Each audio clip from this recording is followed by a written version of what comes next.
All right, let's get right into it. Not going to waste any time. I told myself I would never make a video on somebody else's YouTube channel or about another person's YouTube channel.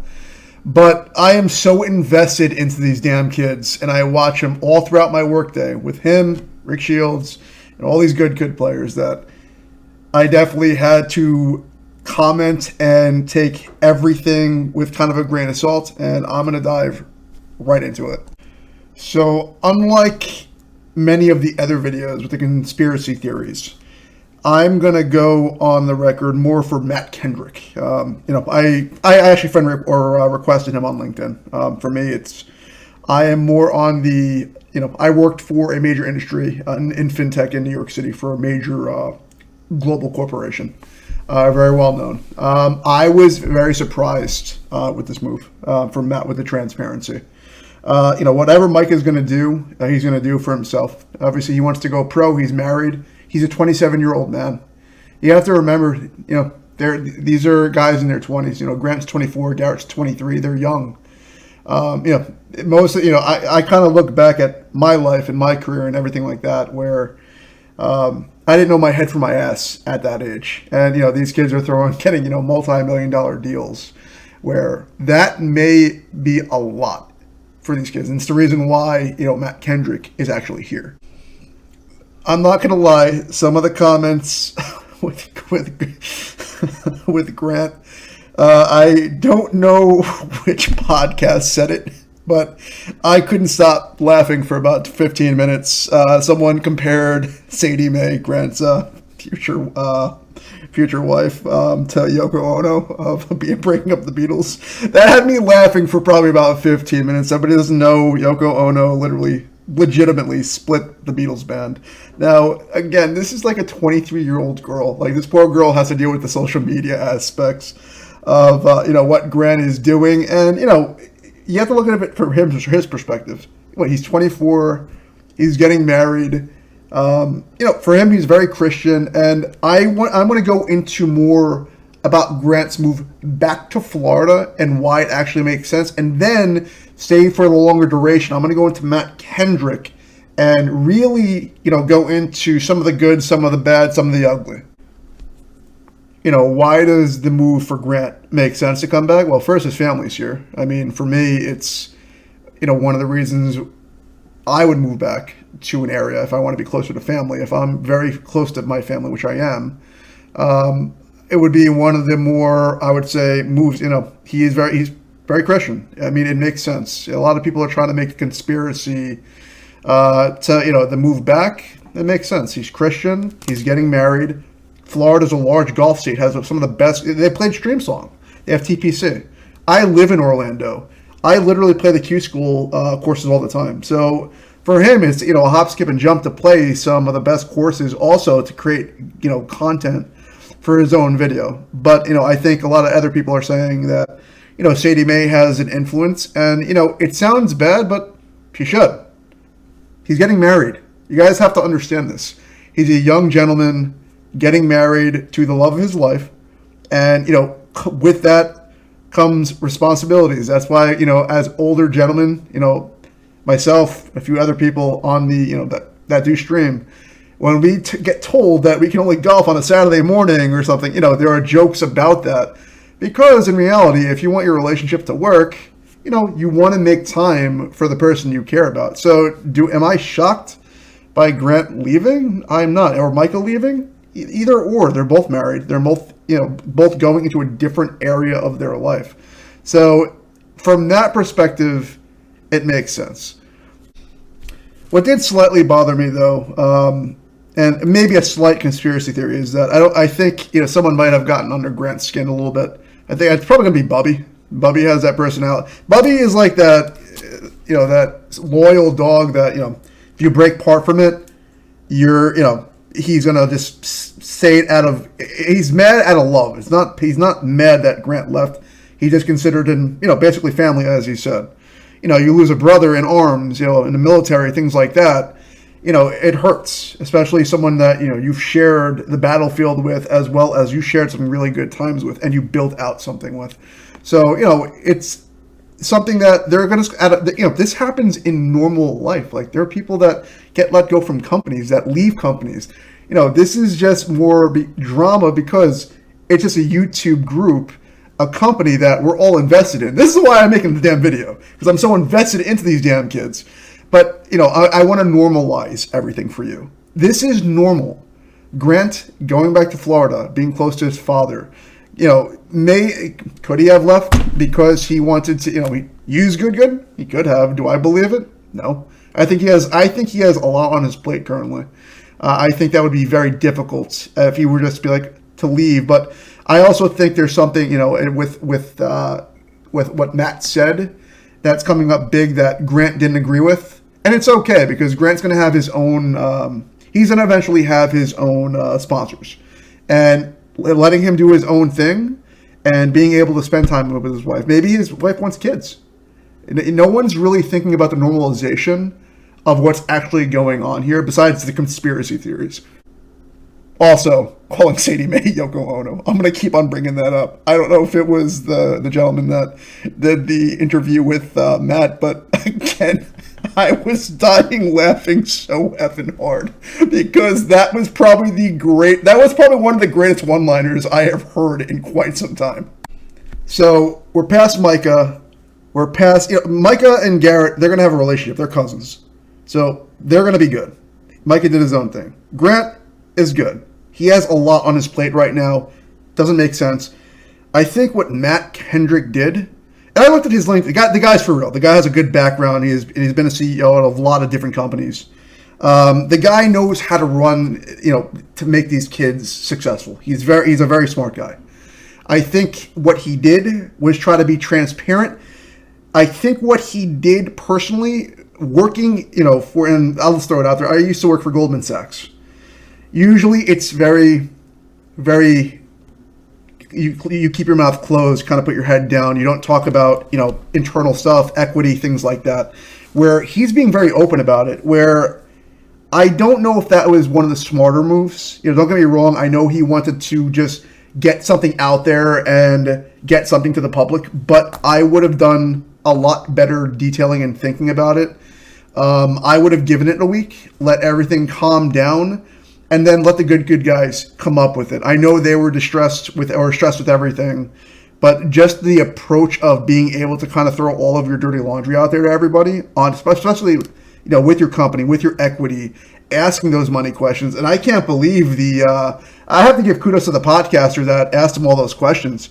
He was really ballsy in asking that, because in reality, if you asked me those questions, I would have literally shut him down in every aspect of that. Because when you talk about equity, you're talking about people's potential earnings, things like that. That's private information. In fintech in Goldman Sachs, you get shot for that, in some cases. But that's where I was very surprised with Matt, where I think that's where he has to learn as a CEO. Yes, things are happening. Yes, I can be transparent. No, probably not the right time to do it. Yeah, there's a lot of people that want answers, but the people that are looking for the answers are within your company right now. And I think they need to do a little soul searching. There's a lot of good areas to look further to, and I'm going to jump into that right now. So where, even though you lose Micah and Grant, you gain a lot of flexibility here. And here's what I mean by that. So, usually when you lose somebody, you lose an engineer to a company, a financial engineer. They go to another company and you can bring in new talent. And what's great about that is that you've seen what talent works here. And the good thing, what I like about Matt, is that he doesn't make the decisions. He has the group make the decisions, and he said something very intelligent, which I really liked. He likes the vibe. He makes sure everybody's vibing together. I think the smartest thing for their apparel line, their clothing line, moving forward, would bring in a female golfer. And I think that would, you have to think about it from a perspective of golfers. 85% of male golfers will watch the 15% of female golfers on Instagram, on YouTube. And you're telling me you won't watch like a girl like Claire Hogle, the She Sisters, who are fantastic. They're great to watch. Also, they're good. They're actually very good. So, those could be potential candidates to go work with, a Garrett Clark in Good, where a lot of people would actually invest in that because you're bringing in diversity now, and you're bringing in another gender, which is, fantastic. So there's one aspect to that. The other aspect is that, you just lost two good golfers. Now, you brought in Luke Kwan. The guy's an absolute stud. Do you want to go the professional golfer route? Every other, like a Bryson DeChambeau. They've been doing it. I love Bryson. I'm a math and statistician. Everything that comes out of that man's mouth about math, I love it. To me, I freaking love that guy. Do you go that route? Do you keep on having guest appearances? There's a lot of routes that, they're probably thinking about right now. And this is the reason why for Matt, I think, I know I'm older than him. I looked at his profile. This is where I would have sat back a little bit, let everything simmer down, and then come out with a public statement. That's where I think he messed up. Not a bad mess up. That's just, a rookie CEO's mistake. And, and I wouldn't say rookie CEO, but I would state that I would have thought a little bit more about the individuality of the group first. Because, like I said, you can, would a Claire Hogle join Good? Maybe. I don't think so. I think she already has her own thing good going for herself. But it brings in a chance to really push this company into a very good direction. For me, I'm an opportunist. If I worked for Goldman Sachs, you probably know I'm an opportunist. But at the same time, this gives good, and I don't think they're going to lose any momentum personally. I actually think this is a great spot for them to actually bring in the right people. I would wait. I would really think this out because they have a major announcement in January, which Matt was very transparent about. I would have held off on that because then you get more people to anticipate. But he wanted to be transparent, and that's what I like guys. I like guys like Matt because he's trying to do the right thing by his people, by the YouTube community, and by the golf community. There's one thing, a statement that he said that I truly like, is that we're all trying to grow together, and I felt that, as a golfer, I go and play, and I create content because it's fun, it's goofy. I have, a channel, Amateur Hour Golf, and literally, I'm an amateur. I have about a 5-6 handicap. I go play Q school courses around in Florida. So, Matt's transparency is a good thing, also a bad thing, and it could create some ugly results because then you're having people with these conspiracy theories, which just makes me laugh. But, in reality, I think it's a learning lesson for not just good, not just for Matt, not, Grant and Micah, they're going to be successful in whatever they do. These guys are stand-up guys. They tend to do their own thing, and that's just them. And you're going to have these guys come into good. I think someone beat me to it already and said this statement that if you're going to join good, there needs to be a non-compete, literally a 1-year non-compete immediately. And I think Matt needs to get into writing of that for legal, where that is going to protect the assets of good moving forward. Now that's where I felt like, where I think someone beat me to that, because that was the first thing I thought immediately was, all right, well, if you're going to have people come in, let's say, for example, my fat ass comes in, I go in, I'm part of good for like 6 months. I grow out my channel to $250,000. Peace. Now I have my own brand. I can make my own sponsorships. So I think in protection moving forward, they need to do that. Also, I would not just do it to a one-year deal. I would also have a clause where any sponsorship would automatically go directly to good after you leave, and you would lose that sponsorship as well, just to really make that statement hold down. For me, that's where my expertise comes in. It's more the legalization of things, where I think Matt is he's learning it. And, here's the thing. He got these guys, he got good. Don't get me wrong, Garrett Clark is the face of good. The guy is a trick shot master, and he's just an all-around good golfer. Matt has developed a business for good. And he's done a hell of a job, and he has a lot to learn, but he's doing a great job getting everything up to par and up to speed. So, I'm not going to do any conspiracy theories. I'm just going to say and end with this. For me, I think Micah is in a good place. He's going pro. He's married. He's 27 years old. He probably doesn't want to deal with the kind of the BS too. Grant, I know everybody loves the drama. It's a young man getting married. when you're going to get married for your first time, and, you're going to have your wife, after you're married, you go on your vacations, and like 2 years into your marriage, hey, Mike, yeah, you can only go golfing on Saturday mornings, the rest of the weekend's hours. Okay, babe. Well, that's why those 4.5 hours at 6:30 in the morning, you're going to be pounding White Claws when you get home. And it's honest. It's just truth. To grow with somebody and a partner, you have to give time to them. If you're going to marry somebody, you're giving yourself in holy matrimony, and that to him is very important. So, the Yoko Ono comments, you guys can stop that. It's just two people in love getting married, moving back to the family, and playing golf. That's it. That's what it comes down to. At the end of the day, Mike is going to have a great channel. He's going to show us a lot of... Can't wait till friggin' Micah starts doing... I want to see him do a long drive. Grant, I'm interested to see if he can go to Orange County National, to the Q School qualifying championships over here, and shoot. I would like to see him shoot under par there. That is something that I would love to see. There are a lot of tough courses over here that are on the Q School radar. It's literally 15 minutes for me. So I would love to see a player like him. And I would go watch, honestly, too, if he put his name in. Micah's I'm not going to say where he's playing, but he's playing in a tournament I was thinking about playing in. It's maybe about 2 hours south of me. But I was thinking about going and watching him. For me, these kids have done a great job of creating content. It's almost like an actual TV show.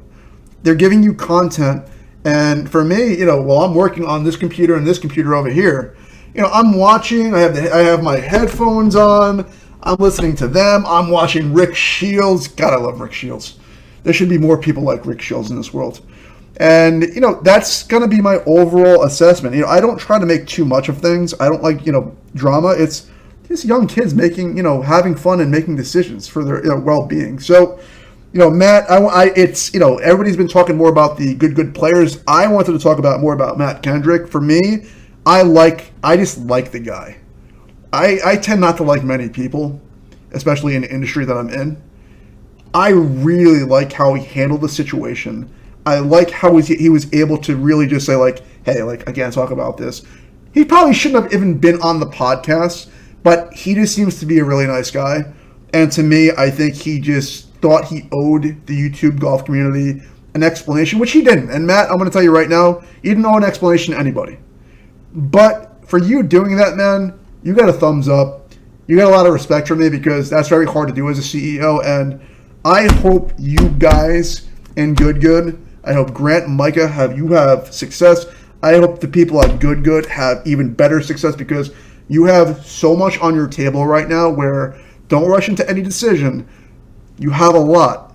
You have, Luke Kwan coming in, who we're all starting to love now. I love watching Luke making bomb putts and winning stuff. And then you have an opening to really, you can grab a female player now. So for me, I'm going to stop here. I'm going to stop my ranting. Congratulations to Grant and Sadee May for their marriage and his moving back to Florida. And also, congratulations to Micah, obviously doing his thing, really trying to either go long drive and play professional. And then congratulations to Good because they're going to continue to grow. They're going to continue to be amazing in their field. And guess what? They're going to have me continuing to watch them because I think their overall just presentation of what they bring to the table is fantastic. And I will always be a good supporter. So thank you, all of you. Matt, you have my full, and I love the fact that you accepted my LinkedIn request. You have done a fantastic job, and I let you know that. So other than that, that's me. This is Amateur Hour Golf out. I told myself I would never make a video like this, but I'm so invested into Good that I'm just very happy to see, there's going to be change, and usually change brings even more further success. So I can't wait for 2023 when they make that announcement. Other than that, you guys have a great holiday season.